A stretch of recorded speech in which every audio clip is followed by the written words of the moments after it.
Mr. Ditzel, Brianna will see you now. I walked into Discount Hair for my haircut. After they called my name, I plopped into a chair.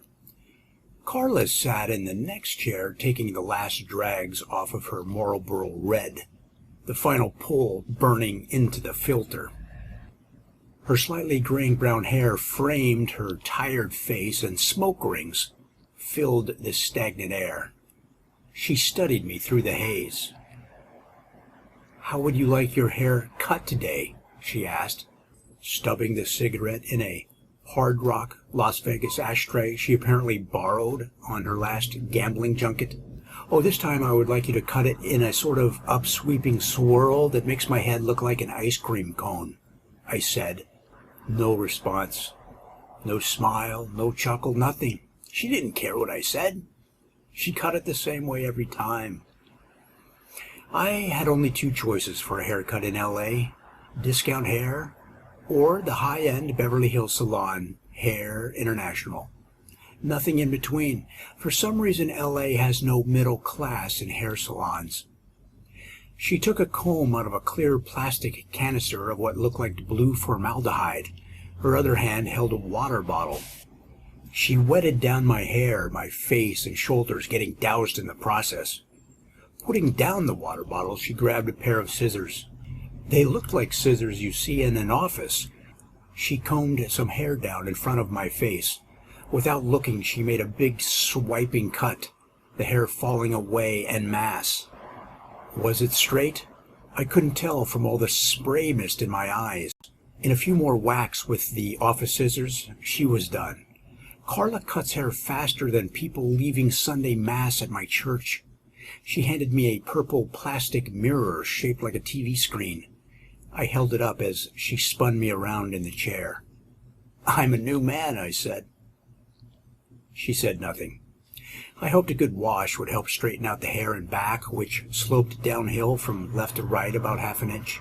A few weeks later, it was time for a Hair International visit. When a Carla cut is brand new and short, it looks halfway okay. After it grows out, it looks like it was cut with a weed whacker. To reestablish a decent haircut, every so often, I make a trip to Hair International. I'd go there all the time if I could afford it. Even their name sounds important. Hair International. I guess it's better than Hair near West Side or Hair next to Denny's. The word international lends an air of class. The Columbus, Ohio airport is called Port Columbus International Airport. Not only is it international, it is a port. The only port in America surrounded on all sides by condos and a golf course. The receptionist checked me in and asked if I wanted a latte or a cappuccino. I declined and sat on the leather couch in the foyer, taking in the art on the walls, a catalog of the hottest young artists in town. "Mr. Ditzel, Brianna will see you now," the receptionist said, into a microphone on her desk, the announcement booming over the techno music filling the room. I looked up from where I was sitting, 4 feet away, and nodded my head. She handed me a nylon robe and gestured toward a dressing room, which was actually a closet with some cleaning supplies on the upper shelf. I doffed my blue shirt and put on the robe. There is no fabric more uncomfortable against your skin than nylon. As I opened the door, I looked for Brianna. Standing there instead was a tall, goth-looking woman wearing nothing but black. Everyone in the place was wearing black. Her face was pale with Alice Cooper eye makeup. She gestured to a line of sinks, speaking slowly in a haunting tone. She said, "Hello, I'm Karma. I'll be your hair washer today. Please sit." Her hair cascaded over my head as she worked. It smelled like clove cigarettes. Her beaded necklace bumped against my chin as she lathered me up. After a thorough sudsing, she began to rinse. Suddenly she decided to add more hot water to the mix. "Yow! Too hot?" she asked. "No, I boil my hair every day.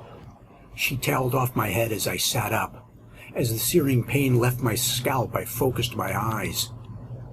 There stood Brianna.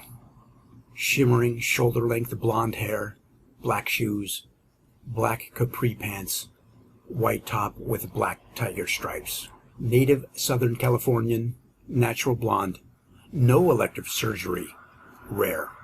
After graduating from UCLA a few years ago with an accounting degree, she decided she was more of a, quote, people person, and began her career in the hairstyling industry.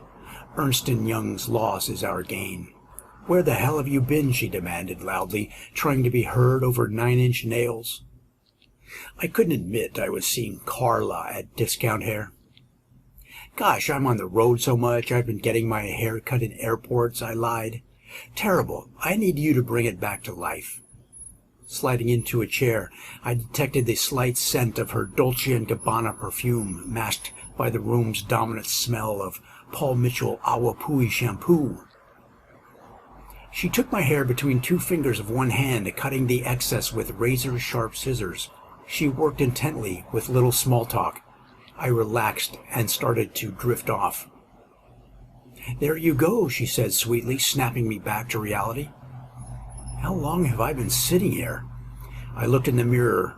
She had shaped it perfectly, parting it at the exact spot that minimized my male-pattern baldness. I went to the front to pay my bill. $100? Plus, let's see, a $30 tip? $130 for a decent haircut? Carla! Folks, no matter what kind of haircut you have, don't forget to comment, like, and subscribe.